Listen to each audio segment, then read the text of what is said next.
యజ్ఞాంగం కదితాగావః యజ్ఞమేవ చ వాసవ ఏతాభిశ్చ వినా యజ్ఞ నవర్తేత కథంచన. యజ్ఞమునకు ఆధారము గోవు. గోవు లేకుండా యజ్ఞము జరగదు. మనందరం కూడా శాస్త్రము చెప్పిన రీతిలో ప్రవర్తించడమే ధర్మం. మనకి ధర్మం ఎలా ఉంటుందో భగవంతుడికి కూడా ఒక గొప్ప ధర్మం ఉంటుంది. ఏమిటి ఆ ధర్మం అంటే సృష్టి స్థితి లయ. ఇన్ని ప్రాణులను ఆయన మళ్ళీ సృష్టిస్తూ ఉండాలి. ఎందుచేతనంటే ఈ జన్మలో ఏదో కొంత పాపం చేశాడు, పుణ్యం చేశాడు. ఈ పాపం పోవాలి అంటే ఒక శరీరం ఉండాలి. శరీరం ఉందనుకోండి, శరీరంతో దుఃఖం పొందినా బాధపడినా ఆ పాపం పోతుంది. అంటే పాపం పోగొట్టుకోవడానికి శరీరం కావాలి. మళ్ళీ కొత్తగా పుణ్యం చేసుకోవాలన్నా శరీరం కావాలి. అందుకని దయామయుడై భగవంతుడు సృష్టి చెయ్యాలి. తాను సృష్టి చేసిన ప్రాణులందరికీ ఆహారాన్ని అందించి అవన్నీ కూడా సంతోషంగా ఉండేటట్లుగా పోషించాలి. సృష్టి చేసినప్పుడు అదే పరబ్రహ్మమునకు బ్రహ్మ అని పేరు. ఆయనే ఆహారం ఇచ్చి పోషించినప్పుడు స్థితికర్త అయి విష్ణువు అని పేరు. ఆయనే నిద్రాకాలిక సుఖాన్ని ఇచ్చి జ్ఞానం ఇచ్చినప్పుడు మహాప్రళయమునందు ఎన్ని కోట్ల జన్మలెత్తిన జీవులు తనని పొందలేకపోతే తానే మైనపు ముద్ద నల్లపూసల మధ్యలో పడిపోయి తనకి అంటించేసుకున్నట్లుగా జీవులను తాను పొందేటటువంటి ప్రక్రియని మహాప్రళయం అంటారు. ఇవన్నీ కూడా భగవంతుడు దయతోటే చేస్తాడు. ఈ దయతో చేసేటటువంటి సృష్టి స్థితి లయ అనబడేటటువంటి 3 క్రియలు నడుస్తూ ఉండాలి. అది భగవంతుడి యొక్క ధర్మం. అది నడవాలి అంటే అన్నము అన్న పదార్థం ద్వారా చేస్తాడు. అన్నము అంటే తినునది.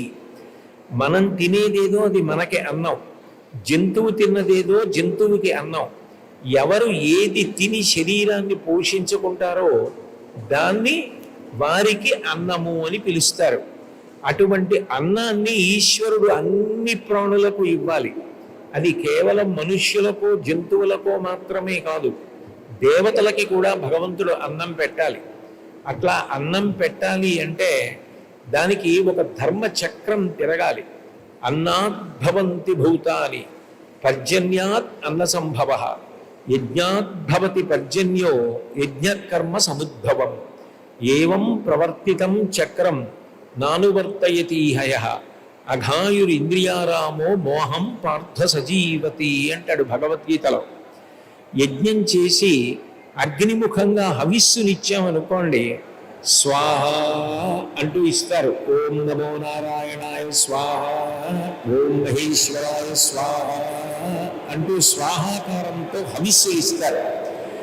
ఆ హవిస్సుని దేవతలు అగ్నిముఖంగా ఇచ్చిన దాన్ని పుచ్చుకుంటారు.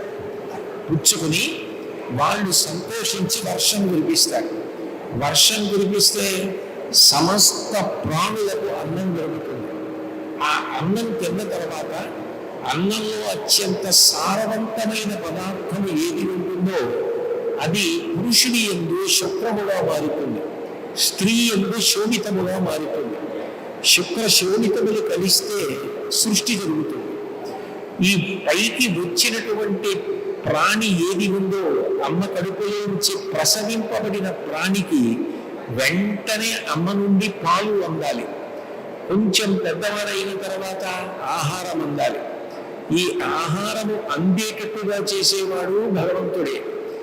ఒక వయసు అయిపోయిన తరువాత ఇంకా శరీరంలో ఉండాలని కోరుకున్నా ఈ శరీరము బాగా పడైపోయింది, దీనికి సంధిబంధములు సడలిపోయాయి, జర్జరీభూయిష్టమైపోయింది, వృద్ధాప్యంలోకి వచ్చేసింది. కాబట్టి ఇంకా నువ్వు ఈ శరీరంలో ఉండి ప్రయోజనం లేదు, నువ్వు దీన్ని విడిచిపెట్టే నీకు కొత్త శరీరం ఇస్తానని ఆ శరీరం నుంచి విడిపించేస్తాడు. అది కూడా భగవంతుడు దయతోటే చేస్తాడు.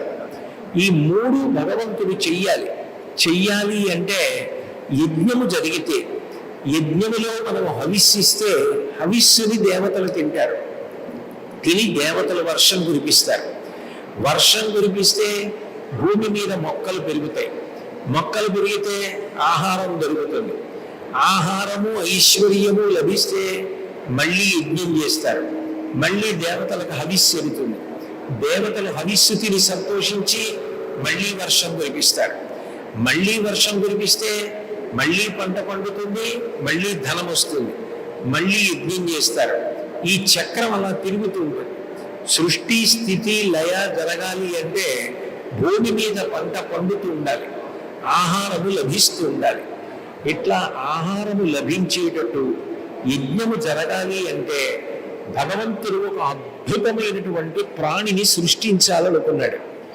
సాక్షాత్ పరదేవత కామాక్షి పరదేవత లలితా పరాభట్టారికా స్వరూపమే భూమి మీద గోమాతగా వచ్చింది.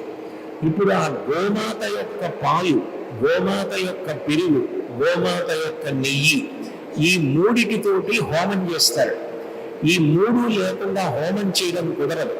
హోమానికి మిగిలిన పదార్థములు ఎన్ని ఉన్నప్పటికీ నెయ్యి లేకుండా మాత్రం అసలు హోమం చేయడం సాధ్యం కాదు. ఆవు నెయ్యి ఉండి తీరాలి.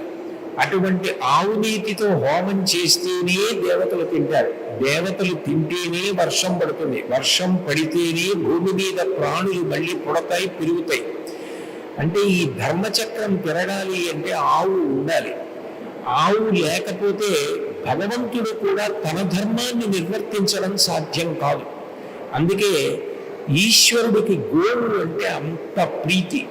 ఈ ధర్మచక్రం తిరగడానికి యజ్ఞమునకు ఆధారభూతమైనది, యజ్ఞమునకు ఇరుసు వంటిది గోవు. అటువంటి గోవుని సంరక్షించడానికి ఈశ్వరుడు ఎంత కృతకృత్యుడై ఉంటాడు అంటే దానికోసం అవసరమైతే గొడ్డలి దెబ్బ తిని తల పగిలి నెత్తురు పైకి లేచిన గోవుని సంరక్షించాడు అంటే గో సేవ చేసిన వాళ్ళు, గోవుని రక్షించిన వాళ్ళు, గో ప్రదక్షిణం చేసేవాళ్ళు, గో గ్రాసం పెట్టేవాళ్ళు, గో సేవ చేసే వాళ్ళు ఎవరుంటారో వాళ్ళ పట్ల వెంకటేశ్వర స్వామి వారు అంత ప్రీతిపాత్రుడు ఉంటాడు.